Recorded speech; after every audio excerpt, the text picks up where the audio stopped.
Banyak pihak di Indonesia yang menyepelekan hilirisasi, bahkan mereka yang menyepelekan adalah tokoh-tokoh nasional, tokoh-tokoh yang sudah pernah mencalonkan dirinya sebagai presiden. Nah, kenapa demikian, teman-teman? Nah, karena ketika tokoh-tokoh yang mencanangkan hilirisasi ini menduduki dan menguasai negeri, menjadi pemenang pemilu, maka kepentingan asing untuk selalu mendapatkan barang mentah dari Indonesia itu tidak tercapai. Karena ketika mereka mendapatkan barang mentah, lagi-lagi saya jelaskan, karena ketika mendapatkan barang mentah, negara-negara itu untung besar, teman-teman. Selain untung besar, dia juga memiliki lapangan pekerjaan untuk menghidupi warga negaranya. Nah, coba bayangkan ketika pabrik batu baterai itu dibangun di Indonesia, teman-teman, bagaimana dampak ekonominya? Tentu lompatannya akan sangat luar biasa besar. Nah, saat ini, teman-teman, baru menjadi produk setengah jadi saja lompatannya udah begitu besar. Dari yang tadinya negara hanya mengelola 30 triliun dari pendapatan nikel itu, sudah melompat menjadi 500 triliun, 510 triliun bahkan, teman-teman. Ini semua adalah data real nyata, teman-teman bisa cek data ini di pemerintahan. Karena sesuatu yang nyata itu tidak pernah digembar-gemborkan secara luar biasa, tetapi dibuktikan dengan hal yang terwujud dan bisa kita lihat dengan mata kepala. Kekacauan sistem tata kelola dalam sumber daya alam yang tidak dapat diperbarui, khususnya dalam hal nikel, kemudian bauksit, kemudian batu bara, dan lain sebagainya. Yang mana kemudian itu semua menjadi hal dan polemik yang selama ini selalu dibicarakan di masyarakat, namun di sisi lain menguntungkan sejumlah orang yang saat ini bisa mendapatkan dan memberi kepentingan kepada negara tujuan ekspor. Apakah banyak orang yang menyadari ketika PT Freeport Indonesia, yang mana waktu itu saham Indonesia sangat kecil sekali, lalu kemudian Bapak Joko Widodo bercita-cita ingin mendapatkan saham yang lebih besar, bahkan kalau bisa menguasai seluruh saham di PT Freeport. Siapa yang menyadari ketika itu ya? Banyak sekali yang berbisik kepada beliau, jangan Bapak, jangan, nanti bisa-bisa Papua lepas, nanti bisa-bisa terjadi gejolak besar, karena itu berkaitan dengan orang-orang besar dari negara yang besar di luar sana. Namun tanpa yang namanya basa-basi, tanpa yang namanya omong besar, Bapak Jokowi membuktikan langkahnya dan mendatangkan serta mendapatkan apa yang dicita-citakan, yang mana saat ini saham Indonesia jauh lebih besar daripada saham yang saat itu masih sangat kecil dan sangat-sangat tidak masuk akal. Dengan adanya kenyataan tersebut, itu membuktikan bahwa seorang negarawan tidak akan mampu diintervensi oleh asing, apalagi diintervensi oleh orang-orang kita sendiri di dalam negeri ini. Notabene orang di Indonesia itu tidak dibiarkan untuk pintar, sehingga kemudian berita-berita yang beredar di sosial media hanyalah berita hoak, yang mana berita itu hanya akan membuat kita ini terpecah belah, akan membuat kita ini selalu bermusuhan antar satu dengan yang lainnya, karena ujaran kebencian itu menjadi konsumsi kita sehari-hari. Apa bukti dari omongan saya? Gerakan Aceh Merdeka, yang mana mereka itu sangat membenci pemerintah, sehingga kemudian sangat menginginkan sebuah Aceh itu menjadi negara sendiri, sehingga kemudian satu persatu negara Indonesia itu terpecah belah dan kemudian dikuasai oleh asing. Kemudian di Papua, ketika Papua itu dibiarkan begitu saja dan diujarkan kebencian di sana, yang mana kemudian warga Papua membenci pemerintah, seolah-olah bahwa Papua itu adalah anak tiri, tidak pernah mendapatkan sentuhan dari pemerintah, sementara Papua adalah negara dengan sumber daya alam yang sangat besar, yang kemudian menjadikan pemasukan negara yang sangat besar. Dari situ kemudian warga di Papua sana merasa nih bahwa warga Papua itu seperti tidak mempunyai pemerintahan ya. Nah, di situ kemudian ya Bapak Jokowi membangun sekolah-sekolah, kemudian membangun infrastruktur, kemudian memperhatikan saham di PT Freeport, sampai akhirnya saham Indonesia itu lebih besar daripada saham yang sebelumnya Amerika lebih besar di sana, teman-teman. Apa yang terjadi? Itulah yang kemudian terjadi pada Bapak Jokowi. Lalu Bapak Jokowi diserang dengan serangan-serangan yang sangat luar biasa. Simpelnya itu gini loh, ketika kita pintar, maka kita akan mengetahui nih bahwa kita dibodohi selama ini. Nah, itulah yang menyebabkan kita itu dibiarkan tetap bodoh, dan bahkan sengaja diciptakan bodoh, supaya kita tidak memahami esensi daripada hilirisasi. Yang ketika kita mampu memahami hilirisasi, maka yang ada Indonesia itu akan bisa meroket secara cepat, dan hitungan tidak lama ya kita bisa menjadi Indonesia emas. Itu bukanlah sebuah cita-cita yang kosong, tetapi potensi itu ada semua di negara kita. Ya, contoh sederhana, banyak petani padi yang memiliki lahan sendiri, yang mempunyai juga pabrik sendiri. Artinya dia sudah berbentuk badan usaha seperti pabrik yang memiliki perkebunan inti sendiri. Kira-kira nih ya, petani yang hanya menjadi petani dibandingkan dengan petani yang memiliki sistem seperti usaha tersebut, sehingga kemudian dikelola dikelola sendiri, kemudian dijual sendiri menjadi produk, jadi hasilnya lebih besar mana? Apakah lebih besar petani yang menjual gabah kering giling atau petani yang menjual sudah dalam bentuk barang jadi seperti beras? Tentu akan lebih besar beras. Selain lebih besar, juga menciptakan lapangan pekerjaan yang lebih luas, teman-teman. Banyak pihak di Indonesia yang menyepelekan hilirisasi, bahkan mereka yang menyepelekan adalah tokoh-tokoh nasional, tokoh-tokoh yang sudah pernah mencalonkan dirinya sebagai presiden. Nah, kenapa demikian, teman-teman? Nah, karena ketika tokoh-tokoh yang mencanangkan hilirisasi ini menduduki dan menguasai negeri, menjadi pemenang pemilu, maka kepentingan asing untuk selalu mendapatkan barang mentah dari Indonesia itu tidak tercapai. Karena ketika mereka mendapatkan barang mentah, lagi-lagi saya jelaskan, karena ketika mendapatkan barang mentah, negara-negara itu untung besar, teman-teman.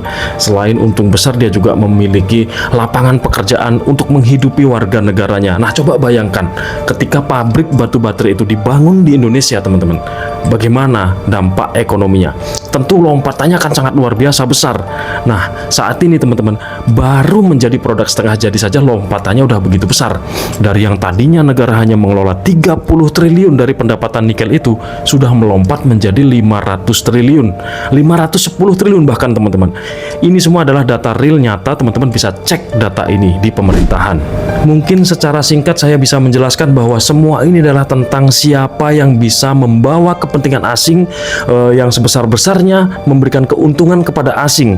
Ini tentang itu semua, teman-teman. Jadi ketika seseorang itu berusaha untuk hilirisasi, kemudian berusaha untuk melakukan pengelolaan itu full di negara sendiri, itu artinya yang beliau lakukan adalah untuk masyarakat Indonesia.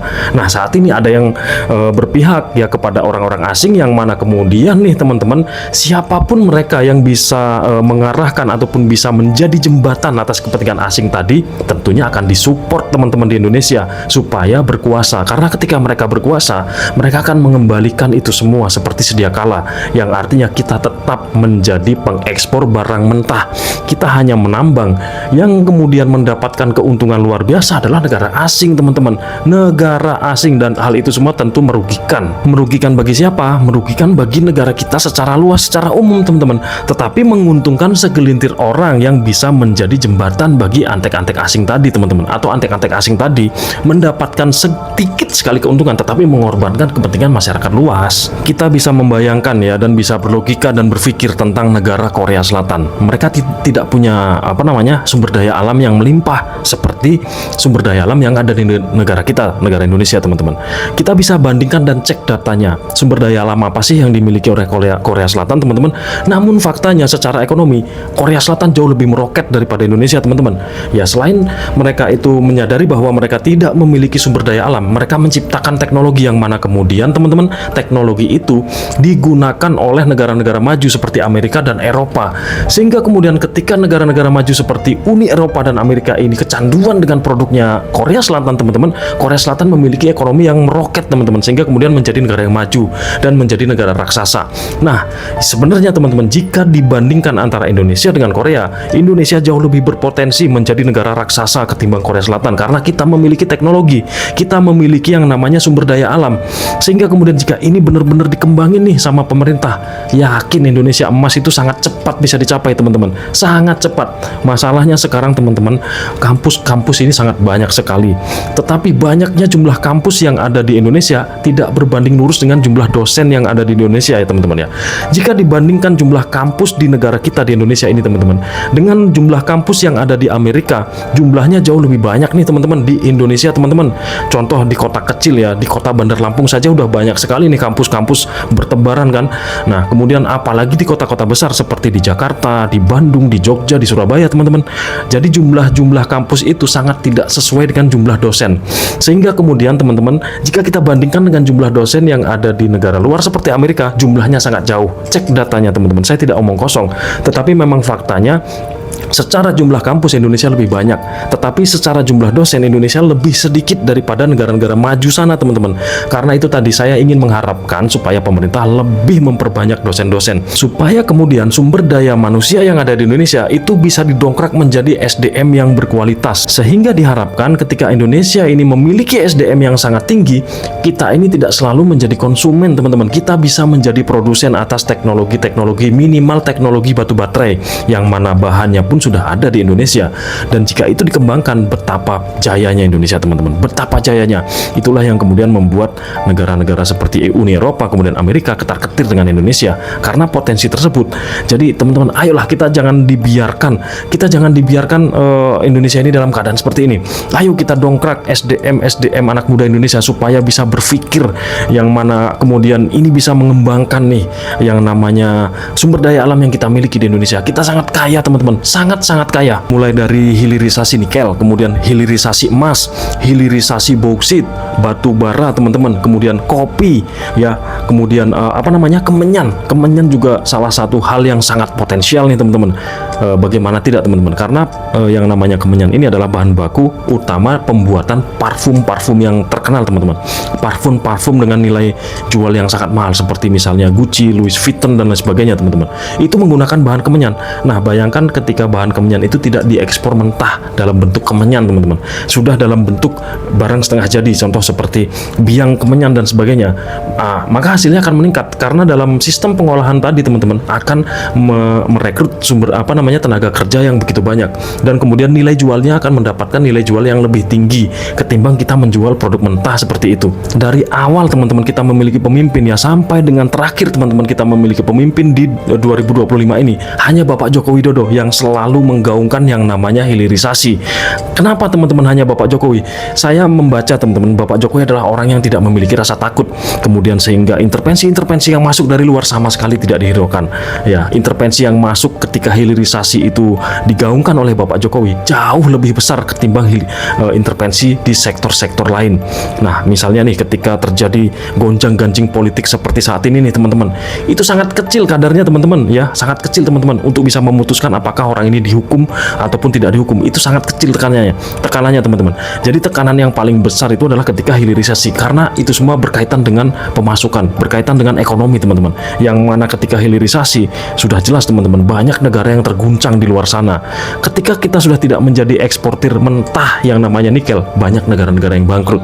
Oke, apakah logika yang saya berikan hari ini bisa dipahami? Nah, jika tidak bisa dipahami, ikuti terus ya, teman-teman. Saya akan selalu memberikan edukasi tentang hal-hal yang baik di Indonesia ini, yang mana kemudian mudah-mudahan ini semua bisa menginspirasi kita semua. Oke, teman-teman, jangan lupa berikan komen kalian, berikan like, share, dan subscribe channel ini, teman-teman, agar saya semakin semangat membuat konten. Dan sampai jumpa di konten selanjutnya.